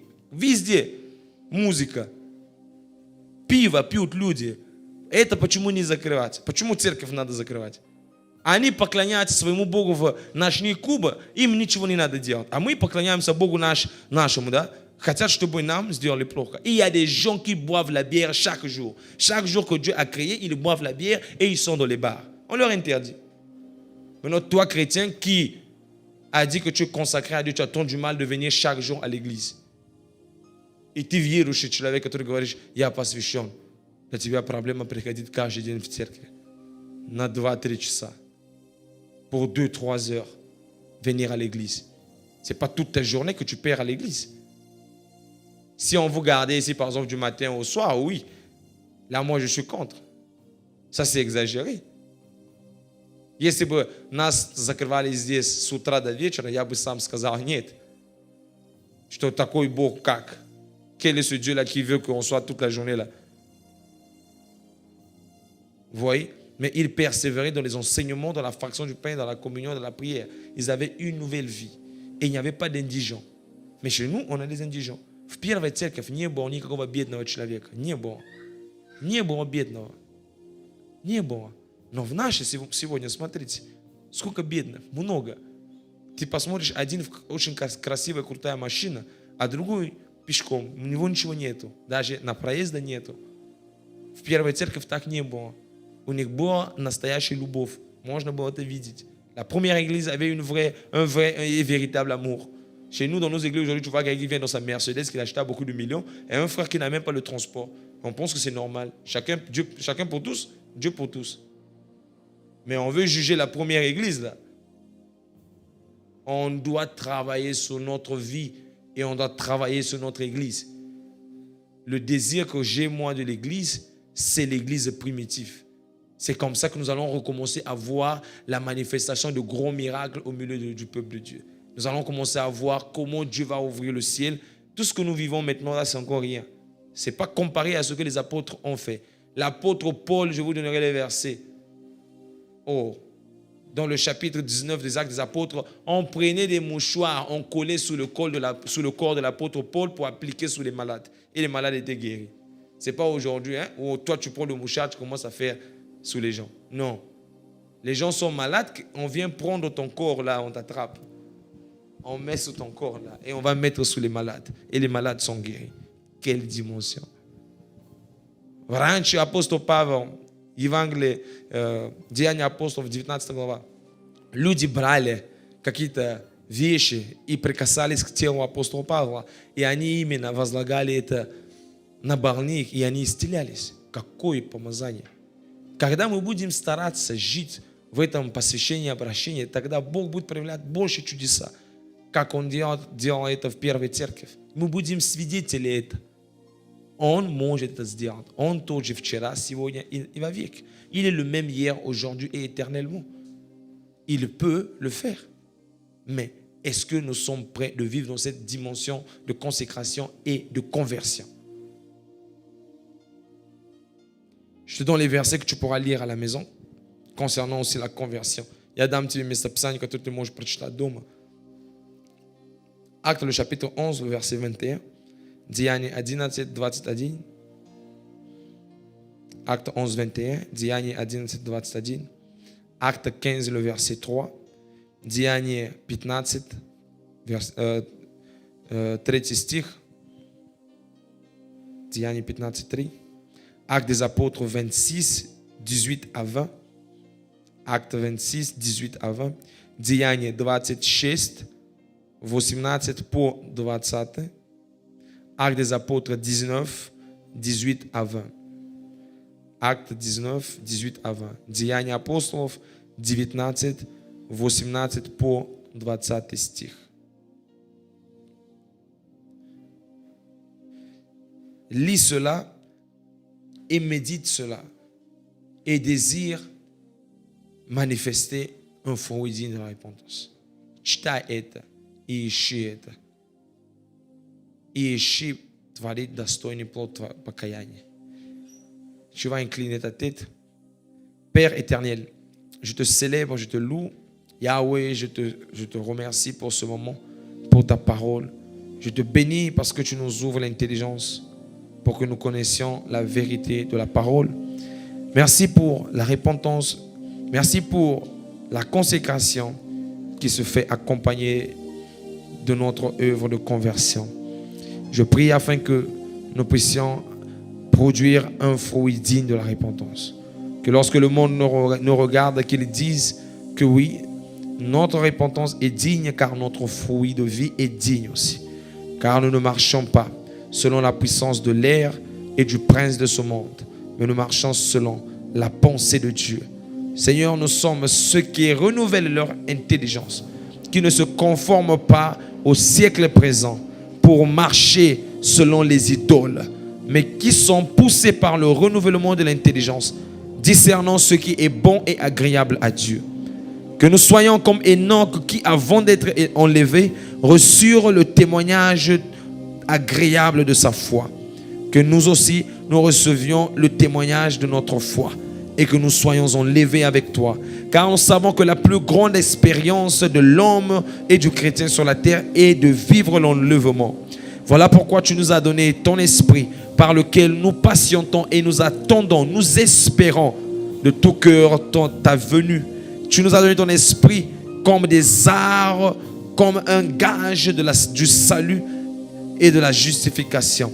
Je prie afin que lorsque tu apparaîtras dans les airs, que l'œuvre que nous avions eu à faire et accomplir soit parfaite et soit perfectionnée. Que là où tu sauras que nous soyons aussi. Je prie afin que nous ne soyons pas une race de vipères, malins, fuyant la parole, fuyant et dépourvus de tout bon sens, allant de gauche à droite, que nous soyons faits comme toi, que nous cherchions et nous désirions ta parole et la vérité et la sainteté. Comme il est écrit dans Hébreux le chapitre 12, recherchez la paix avec tous et la sanctification sans laquelle personne ne verra le Seigneur. Donne-nous de chercher ces choses et de chercher ton royaume afin de pouvoir être sauvés. Bénis ton église, bénis les frères et les sœurs qui se sont baptisés en cette saison. Accompagne-les dans leur marche, qu'ils vivent en nouveauté de vie, que les choses anciennes soient passées et que tout devienne réellement nouvelle. Pour l'église aussi qui a traversé la restauration du tabernacle et du sanctuaire, que les choses anciennes que nous avions expérimentées ici passent, mais que les choses que nous vivrons maintenant soient nouvelles.